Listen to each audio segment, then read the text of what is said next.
that you're so busy, but you took out time to come be with us today. So thank you for joining. All right. Yeah, so without further ado, it's already 4 o'clock so that we could actually dive into these AMA sessions. I know that there were some questions that you guys have dropped already in the community. I'll try to maybe drop them here in the comment section, but I'll just let Chisom take the stage now so that we could, kick off this session properly. Hi, Chisom. You could actually begin now. Thank you for coming. Okay, hi everyone. So, I don't know if I joined it. I don't know if I, okay, I It's fine. did. You joined at the right time.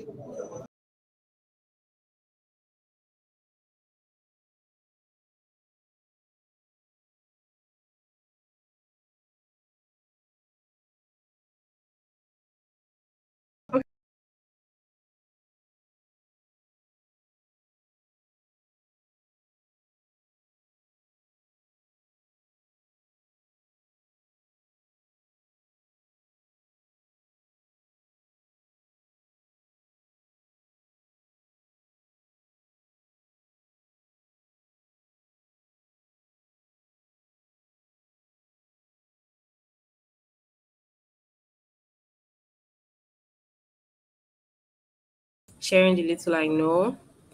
And I mean, other little things that I do for people. So, aside technical stuff, I love cooking as well. I love sleeping, Netflix and chills. And yeah, I think that's basically it. So, yeah, I think I could just go ahead and answer questions. I don't know if that's fine. Yeah, I think you can.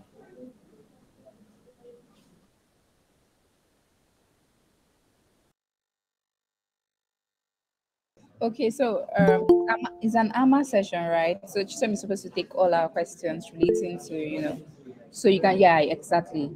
Idris, you can drop your questions here at the moment. Just drop your questions in the chat or unmute yourself and just ask Chisom directly what you want to know, and she'll try to explain in depth to you. Let's start.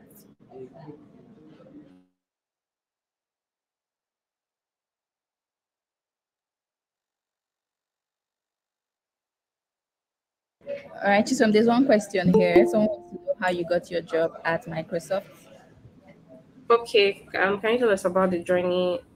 It was a really short one, and it was something that I didn't think of it as something that was possible until I saw people doing it. And when I noticed that these people that were getting jobs at like these big companies weren't so vocal about it, but you would always hear people on the background say, "Oh, I know someone in Unilag, or I know someone in Covenant that just traveled and she's working for Google, she's working for Apple," and yeah, those side conversations. So I had a really diverse circle of friends. One of them were in Unilag, the other one was in OAU.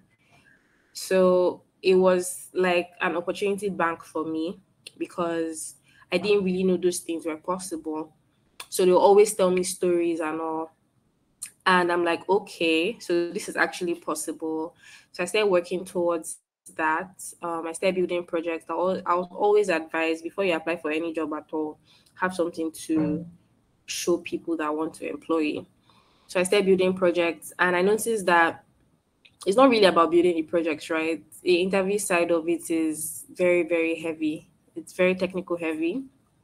And so this is something I started preparing for. So this was me putting up all my inquiries and things I needed to know in the box before actually applying.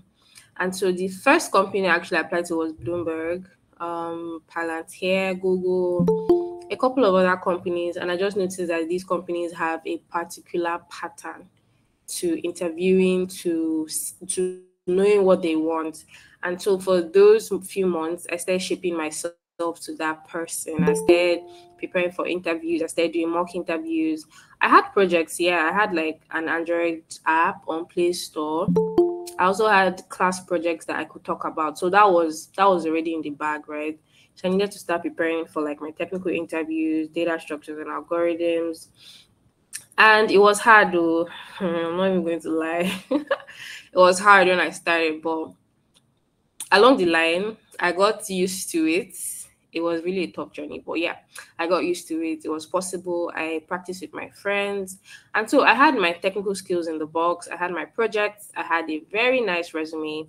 I had like behavioral interviews. I love talking. I love talking with people. Like, I'm a great team player. So talking was not an issue for me, right? So yeah, and moving forward, I now started applying. So I applied to so many companies, did interviews with them, failed some, didn't get to like the final stage in some. But I noticed that as much as I got rejections, I knew what I needed to fix. So there was failure, failure, failure, failure, failure. Even the ones that I knew that I did really well, they still rejected me. So I took a break. I took a long break, and this was during the lockdown, by the way. I took a long break and I got back into it. So Microsoft reached out to me. Um, After something happened, right? So I was also active on social media. My LinkedIn was popping. Like, I would always write articles and post about what I'm learning. So someone that works at Microsoft, and she reached out to me. She told me, "Oh, I've been seeing what you've been doing. I'd love to refer you for this position." I'm like, okay. And she sent me the link to the position, and that was something I already applied for, right? And the moment she sent in her referral, Microsoft reached out to me immediately, telling me that someone had referred me and they would love to interview me. And so I was like, so if she didn't refer me, right, this wouldn't have been possible. So it opened my mind to something else, that sometimes you might actually need to get into most of these companies through referrals or through the way you like brand yourself on social media, because I didn't know this person from anywhere, but she had. That was how I started. Right? That was how I got into the company. And I mean, yeah, I did interviews. Interviews were like four massive rounds of interviews where they bombarded me with questions. Questions on arrays, questions on the general data structures and algorithm questions. It was serious. This was an entry level role. This was like a graduate role, but the questions were serious. And so I noticed that the experience I had interviewing other companies, it gave me this confidence, right? Because I've been doing this and I've been failing. So I knew what not to do. And I also knew that I was ready for this. The day of my interview, I wasn't scared at all. It had become part of me to like interview with companies. And so Microsoft came at the right time when I was ready. And I just like, I did my best. I did my very best. And I was so sure that I'm going to get the offer. Very, very sure. So yeah, tips from this story. Skills are important. Preparing for interviews are important, but at the same time, let people know you, let people know what you do, no matter how small. When I was posting on LinkedIn, I didn't really get any likes or reactions or comments. But I mean, someone's always watching, right? So yeah, social media presence is always really good, especially on LinkedIn. LinkedIn is so good. So, and also when you see rejections, don't as I mean I didn't like intensify my preparation or I gave up. These offers, I don't think they would have come, right? So rejections always put you in that position that you need to be to prepare, and rejections are just pushing you closer to the opportunity that is meant for you. Because let's say I got an offer from Bloomberg, by now I won't have been at Microsoft, or maybe get an offer from Google, by now I won't have been here. So yeah, that's like a journey of how I got to Microsoft. So the second question, can you share the roadmap you worked with as a techie, like when you started to learn about software? Okay, so first of all, the first step is figuring out what you want to do, right? When I started like learning how to code, so many people were doing web, so many people were doing HTML and CSS and all that. So it was like a bandwagon. I was like, okay, everybody's doing HTML and CSS, let me follow them. But I knew that it wasn't for me. It wasn't for me. I remember very well I started on Code Academy. I would do this thing, no, but it wasn't just all those HTML tags, CSS, colors. It wasn't for me. I knew I was just forcing myself to do it, right? So I reached out to someone who was an Android developer. I told him that I really like to learn how to do Android apps. and he gave me a tutorial, Udacity Android Nano degree. That tutorial was hard, man. That course was very, very challenging for me. I didn't finish it. I just stopped halfway. Um, I wouldn't say that was like a direct roadmap. I was just seeing myself jumping from YouTube to Udacity to probably plural sites to then probably Android developers learn, just learning, right? But as I was doing all those things, I noticed that I could do some certain things by myself without looking at the tutorial. You know, this thing where you open up YouTube and what they're talking about, you already know it to your bones, and you just pause it and just finish it up and fast forward the video. So I knew that some things were sticking. I knew that a lot of things were sticking to my like subconscious. And that's when I knew that I was learning. So I started looking for like bigger projects to build. I would always search for YouTube videos where they are building an app from start to finish, and I'll follow through. And not like I'm doing it on my own, I'm following them from the beginning to the end, right? So I did that for like three apps: a weather app, a language app, um, a I think a music app also. I mean, all those YouTube videos, and some things started sticking. I didn't really understand what I was doing, but some things started sticking. So roadmap, just tutorials and asking questions. Getting a mentor at that time was really hard because I mean everybody was busy and everything. So just tutorials. I downloaded some Android books as well. I didn't finish the book from start to finish, but if there's anything I want to know, I'll just check the book and apply to what I'm learning. So a point reached when I'm like, okay, let me build something of my own and even put it on Android Play Store. If you're an Android developer here, a mobile developer here, you know how hard it is to upload an application on Play Store. And those are the experiences that really taught me a lot. It gave me like a different mindset on software development. It showed me that when you're building stuff for people, you're not really building it for yourself. The fact that it works on your phone doesn't mean it will work on other people's phone, right? So I started learning a lot about compatibility and everything. So yeah, I followed like a tutorial that I did previously, a very simple language application, and I decided to make it really big. I decided to add some certain features, voice recognition and all that. And I pushed it to Play Store with a lot of compliance issues and everything, but I went past through all that. And when I hit that, I knew that okay, I can officially call myself an Android developer. Then I started taking more like intermediate courses. The final year project I worked on in school in 2021 was also Android, so it was a huge learning experience for me. So I wouldn't say I use like a path. I'm just saying you should take in as much content as possible. There's nothing as bad as too many tutorials, right? You will know when you've passed a certain stage and you know the kind of tutorials to take.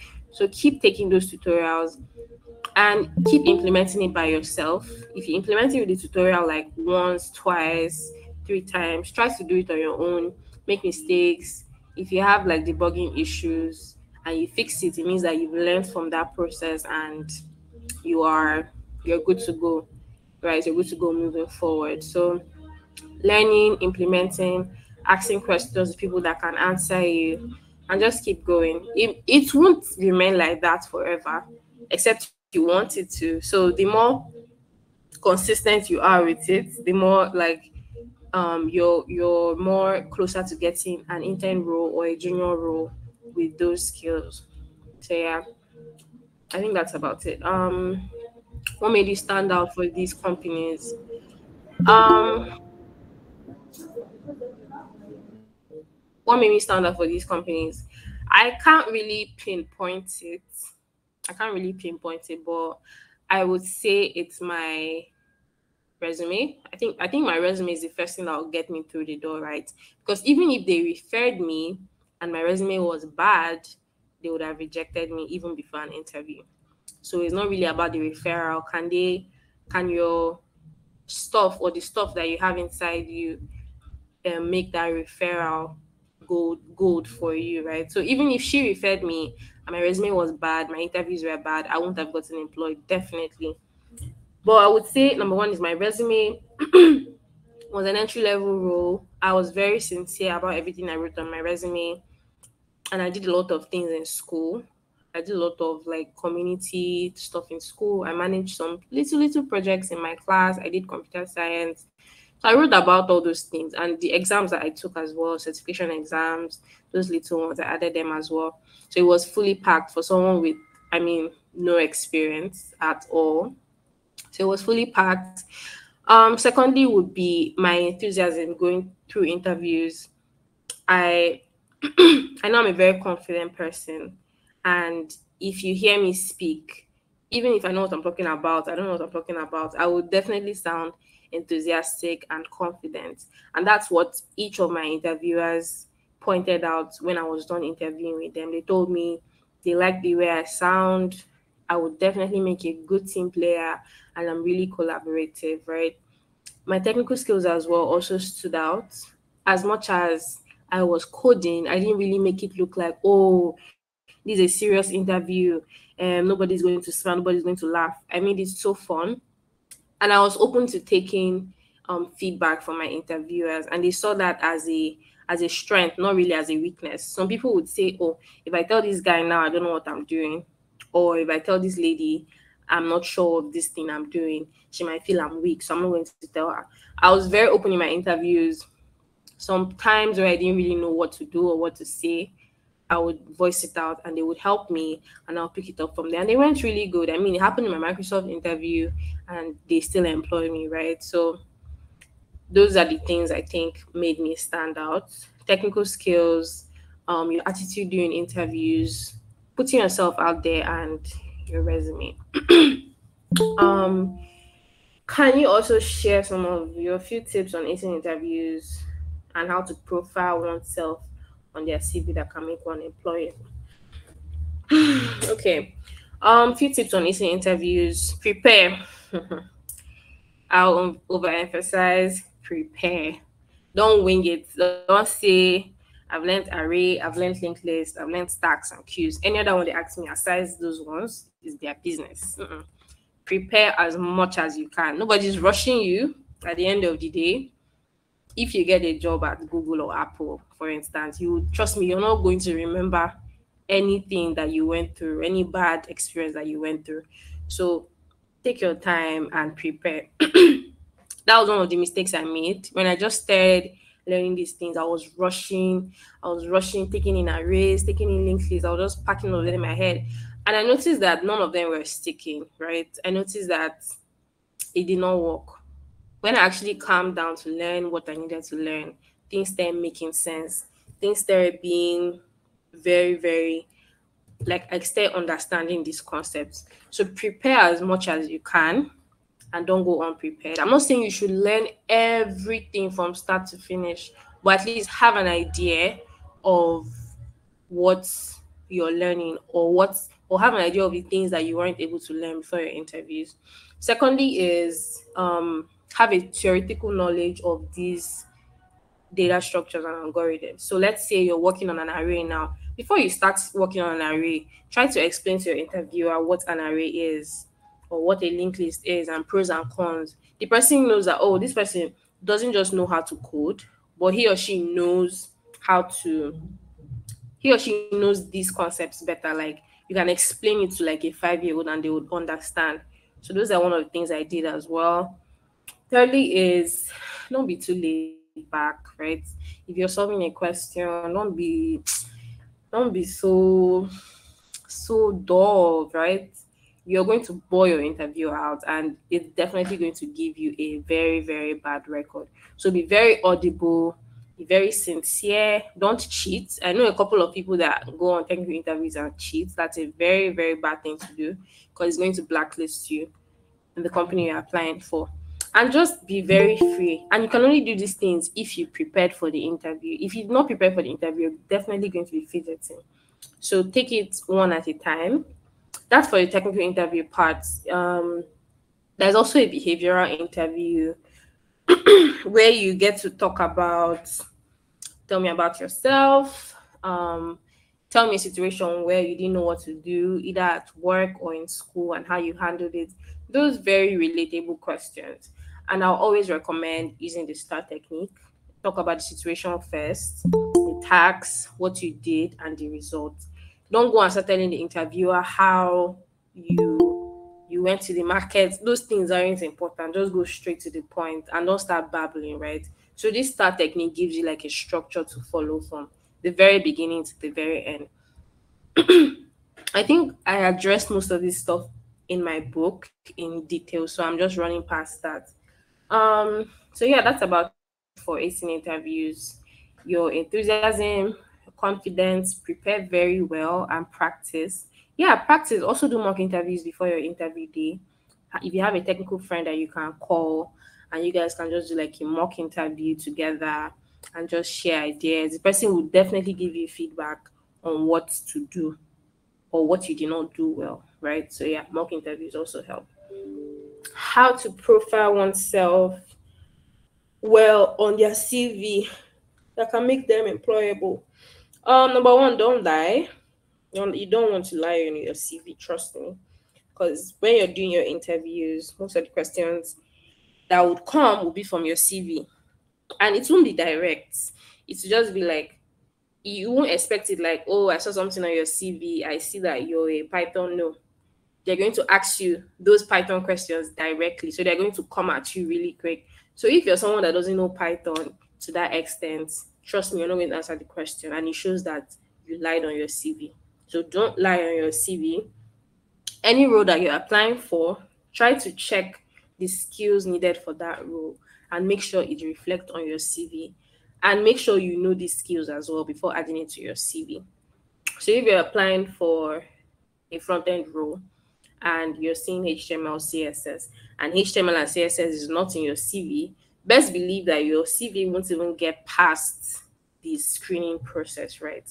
And so your CV should give you like a full view of who you are in just one page. If you don't have more than 5 years of experience, your CV shouldn't be more than one page. Trust me.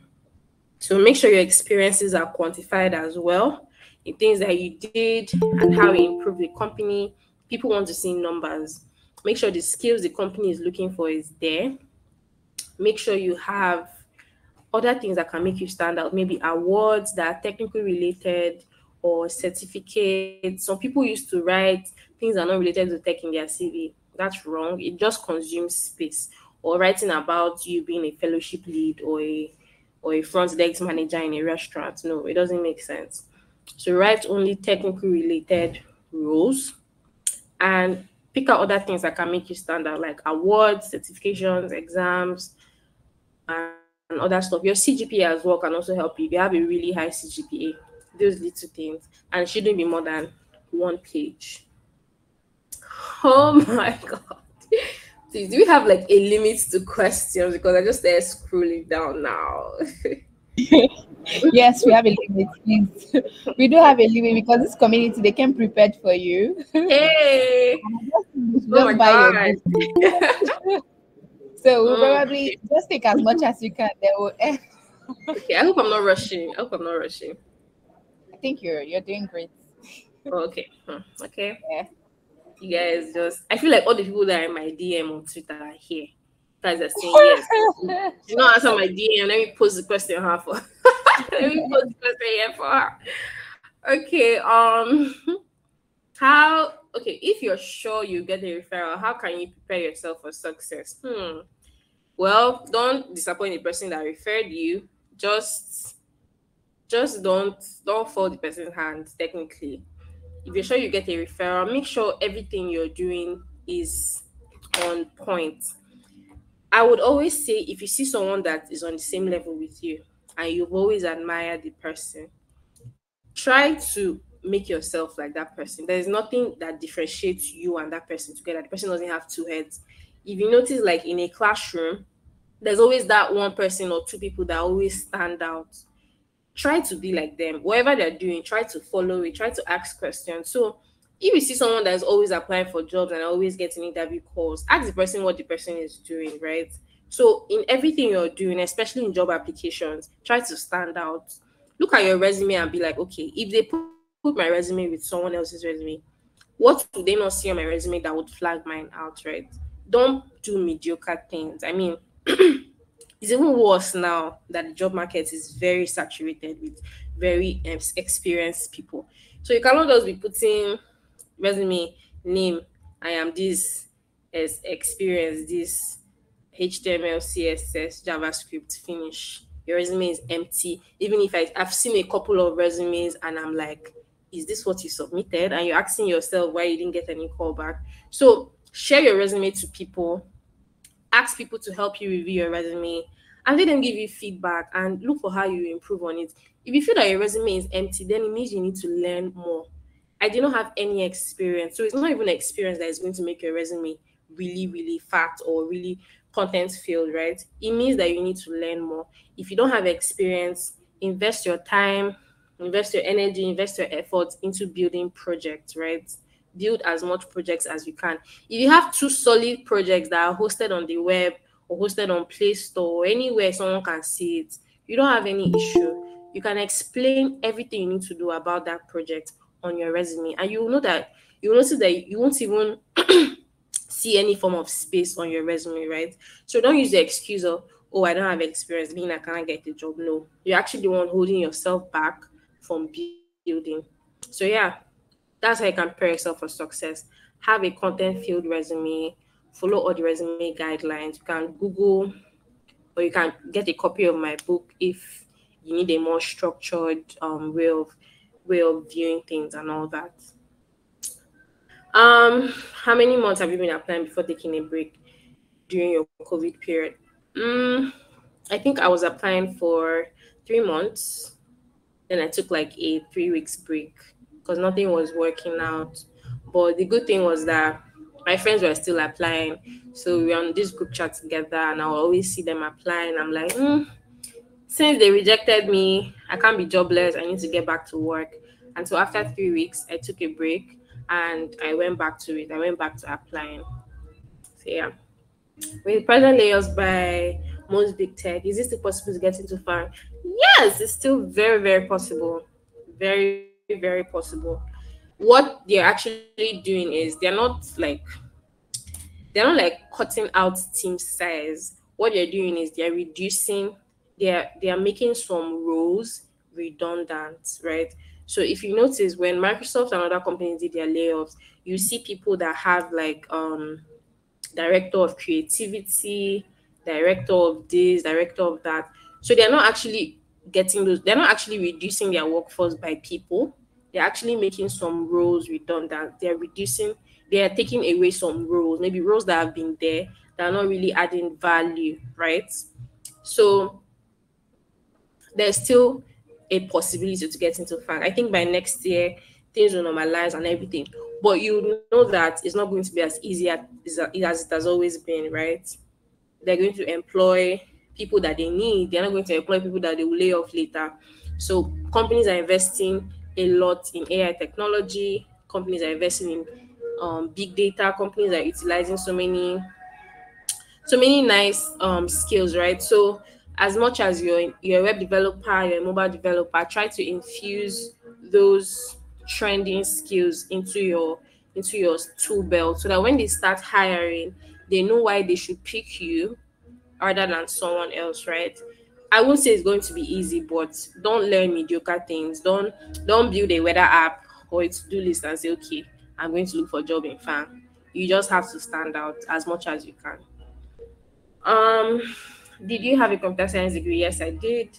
What's the chance of those of us that do not? You still have a lot of chance. I have a lot of friends that didn't do computer science that are working at Facebook, working at Google as software engineers. So you don't have any issue. Let them just see that you have something to offer and you're gonna get through it. Oh my god. Um, I need to build a portfolio and projects on ethical hacking to help in my research for a job opportunity. I'm researching, but yet to find. Can you help me, ma'am? So I'm not an ethical hacker. I don't know anything about hacking. I've never hacked anything in my life. But I would say try to reach out to people on LinkedIn, people that do hacking. Let them tell you what you can show people if you're looking for a job. I think they're in the best position to do that, right? So I don't know how, can't even imagine how an ethical hacker portfolio is going to look like. I can't really imagine it, but reach out to people that are in this field, that are in the hacking field, or even reach out to people in security. People in security don't really have things to show like front end and all that. So reach out to people in security or hacking. They have community of people in security and all that. So if you're a girl, I think there is cyber safe girls and all that. So reach out to those people and ask them what they are doing about building a portfolio. That's if they even have a portfolio. Just ask them the path they are following and the kind of projects they are building, right? So it's all about networking. There might be something they're doing that you're not so aware of, but try to reach out. Um, my questions are: how do I prepare for a technical interview? I think have I talked about that? Yeah, I think you have. We talked about it. Okay. Yeah. But let me just run through the points. Data structures and algorithms. Look for courses online. There's Educative has a good course on data structures and algorithms for different languages. So start from there. Then as you go deeper into those courses, you'll know what to learn moving forward. How I know when they're hiring for the stack I work with. You just have to search. Like nobody's going to come give you on a platter, right? I have some people. I think I post a lot of opportunities every day. I have some people come into my DM and tell me, "Oh, Chisom, I need a front end developer role." Like like I would literally search for a front end developer role for you and send it to you. I mean that can't happen. You have to put in the work. These jobs are there, but people don't know how to look for jobs. People don't know how to find jobs. So go online, go as deep as possible. If you want to work with for a particular company, check their careers page. If you don't want to work for a particular company, just type front end internship or front end remote internship. You might not see what you're looking for, but I mean, that experience will help you streamline exactly where to find jobs, right? So it's something that's really taxing. I can remember when I would stay up late in the night searching for jobs.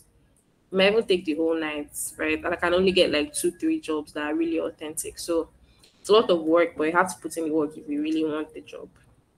Are there available opportunities for juniors like me with not? Yeah, definitely, especially at big tech companies. If they are employing you as a graduate from school, they don't really expect you to have experience, right? So they just look at what you've been able to build, and they're like, okay, she has potential. Let's just employ her and train her. So yeah, those companies are open to training people. I'm talking about big tech. But other startups and all, even junior roles, they still require you to have like at least 1 year or 2 year experience. So if you're still in school, I would prefer you streamline your search to graduate roles. And if you're out of school, then you just have to build as much projects as possible and collaborate with other people as yourself and just try to build with them. That would work. But I mean, it's hard, but it's doable. Can someone be too honest during an interview? Can be honest, but I'm not sure of too honest. You don't want to like shoot yourself on the leg with the things you say. So try to be proactive in your thinking. Think before you speak, but at the same time, don't be insincere. Try to be honest, but don't turn the interview into a therapy session. No, it's a technical interview. Just be honest, but don't go too deep. Right? Yeah. So you won't cut your chances.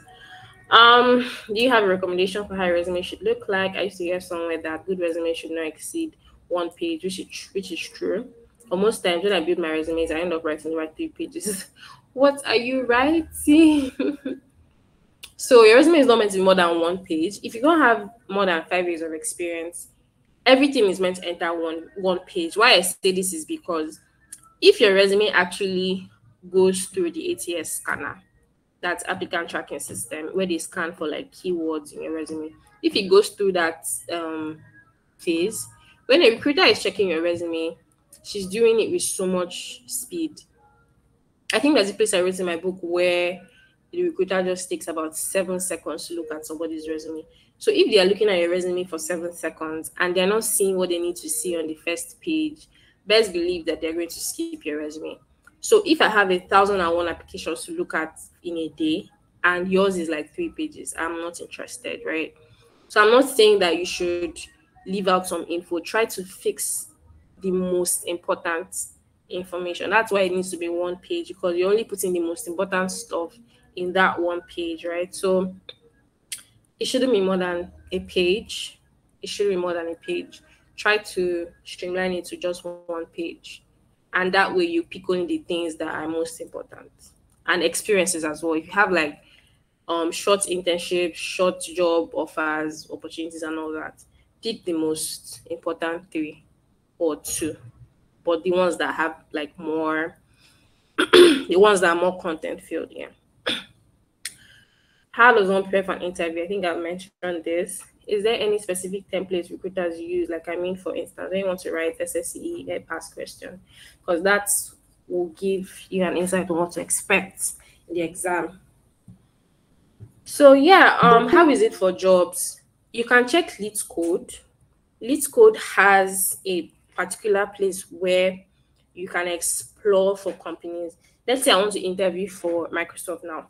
I can go on Lead Code and I can check Microsoft interview questions 2023 and I can see a lot of questions.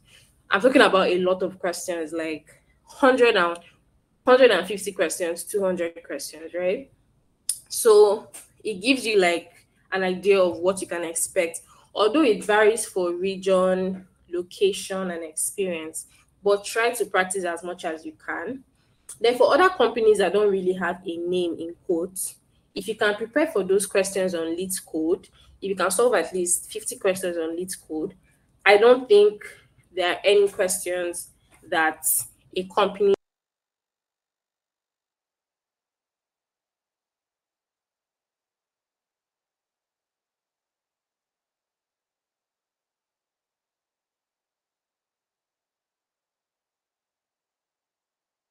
Hi guys, I think Chisom will try to come back. I think maybe she has a network issue, so let's just give her like few minutes for her to join back.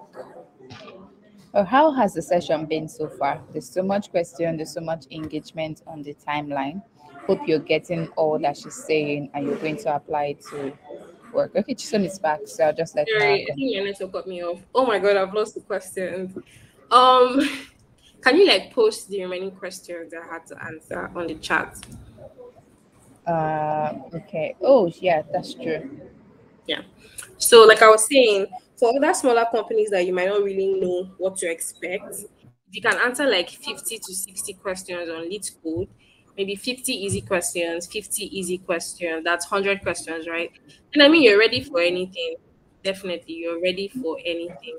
So, bigger companies have a template. Sometimes they repeat questions. So I would always advise check lead code. But for other companies that are not really on lead code, just practice as much as you can. And wherever they throw at you, you might not have seen it before, but you definitely have the experience answering those questions.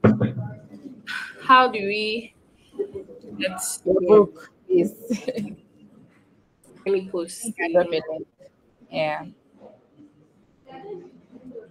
your Yeah, as that's the link to our book. Please purchase it now because all these questions has been answered inside the book. Yeah. yeah, and in detail. Okay, so do you have a recommendation for how a resume? Okay, no, I think I've answered this. Okay. Can someone apply to tech job, data analyst without a bachelor degree? Why not? I mean, these people just care about what you can do, right? So if they see a very experienced data analyst or data scientist, I think they can actually employ you. But what I'm not so sure of is data science, because data science is mathematics heavy, right? It's a very technical field. It has like machine learning and all those statistics and everything. So I'm not sure if you can actually get a role as a data scientist without at least a bachelor's degree in statistics, maths, or computer science. I'm not sure. I haven't seen anybody, but I haven't asked either. But yeah, it's something that you should ask. There are a lot of data analysts on Twitter, a lot of them. So it's something that you can ask them. But even if you can't, I think there are equivalent courses you can take on Coursera. I know there are very technical courses on data analytics and data science on Coursera. So that might act as a supplement, sort of. But I mean, you should ask other people. It's not like you're the first person that is going into data analytics without a degree. There are definitely other people there available that you can ask. Okay, so Um, please, what about some of us who are breaking into tech without a computer science degree or even any kind of university degree? She has answered that. Yeah, I've answered that. So you can um, go. I feel like okay, you're breaking into tech and you don't have a degree, you don't have any degree at all.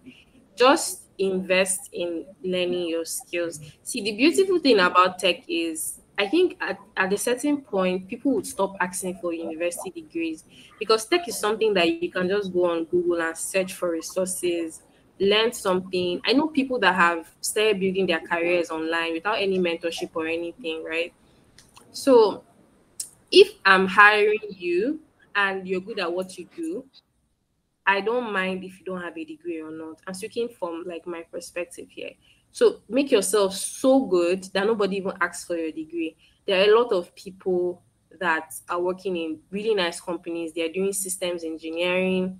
They are doing a whole lot of things, right? Nobody's asking them, do you have a bachelor's degree in computer science? They are just getting the work done. So put yourself in that position that you are so good that companies cannot afford not to hire you. So yeah, try to try to leverage on learning your skills, try to leverage on upskilling, and forget about the degree. If you have the opportunity to get it, I mean, go ahead, but don't see it as a blocker because I don't think it is in this era. How do these big tech companies feel about younger candidates like 18? I mean, I feel it's normal. Although I've not seen someone, I don't know anybody that has gotten into like a big tech company at this age, but I feel it's something that happens. You can even get into these companies as in okay, yeah, I think I know someone that did his internship at Google in his second year in school or first year in school. So I feel yeah, I feel it should have been like 17, 18. So I think they start as interns and they just progress into full-time roles. But yeah, it's very possible. Starting as an intern at that age is very possible. Very, very possible. Okay, last question. Is there a specified number of years you must have before you can apply to big companies? No. Also, please, is location also a barrier? No. So, specified number of years, I did not have any experience. I don't remember working for any other company. I would say this because people would say, oh, you did your internship at Bank of America. Bank of America wasn't even in my CV when I applied to Microsoft. So I didn't have any experience at all. I don't remember having any experience. So I had this ideology that, oh, I might work for 5 years before working at Microsoft. And it came really early. So you don't really need to have no, you don't really need to have specified number of years of experience. What you should have is things that you can show people that you've done, things that you've built. That's what covers it up for you. So also please location also a barrier. No, I don't think so. But you can set yourself up for greatness if you have really cool projects, if you have like a really good standing online and all those stuff put together. Location is definitely not a barrier. Um, I'm currently taking the Google Data Analyst course on Coursera, and I have some projects on Udacity. Do you think this would be enough to help me? Yeah, it's going to be enough, but I would say you build those projects by yourself. I would say try to build on those projects. Try to find things to add to those projects to make it more of your own, right? So I know it's something that you did yourself, but try to include other things into the project. Maybe other use cases you can add, some more graphs, and some other like data storytelling that you can add to just make it bigger. So it's enough. It's actually enough. And if you can do more, I mean it's fine. Yeah. So I think that's the last questions. Any other questions from anybody? Oh, okay. Last one, Richard. Yeah, I think some. Do you see that? Yeah, as an aspiring data engineer, does taking professional courses like Google's data engineering certifications help my case? Yeah, that's really good because what I'm currently doing at Microsoft is 60% of what I do is data engineering. And yeah, it helps. I think data engineering and security and cloud are one of those skill sets that are very technical heavy. So if you can get like the certification on Google, or if you can get the Azure Data Engineering Associates badge, it sets you up for it sets you up for success. And if you can do other mini projects on probably writing ETLs and doing some data extractions. It might not really be a project, but if you can write an article, if you can start writing articles on those technical stuff, it would really help as well. So yeah, that's it. Can you drop your social media handles so we can follow you? Okay. So I think that's about it. I don't know if I was talking too fast though, because I have a problem with talking fast. So yeah, I'm open to taking any other question, although I have a meeting in 10 minutes. But yeah.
I hope so.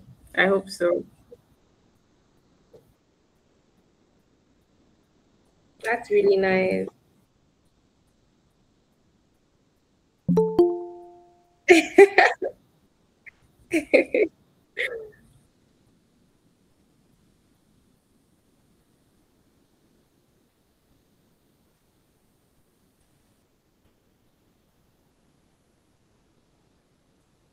Yeah.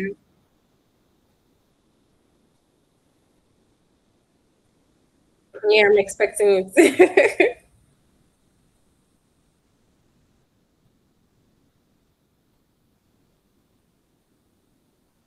Thank you so much, everybody.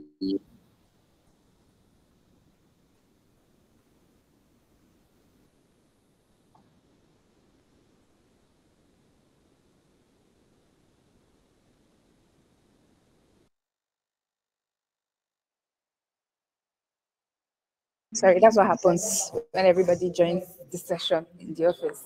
All right, is where you like join the session from. So one sec, let me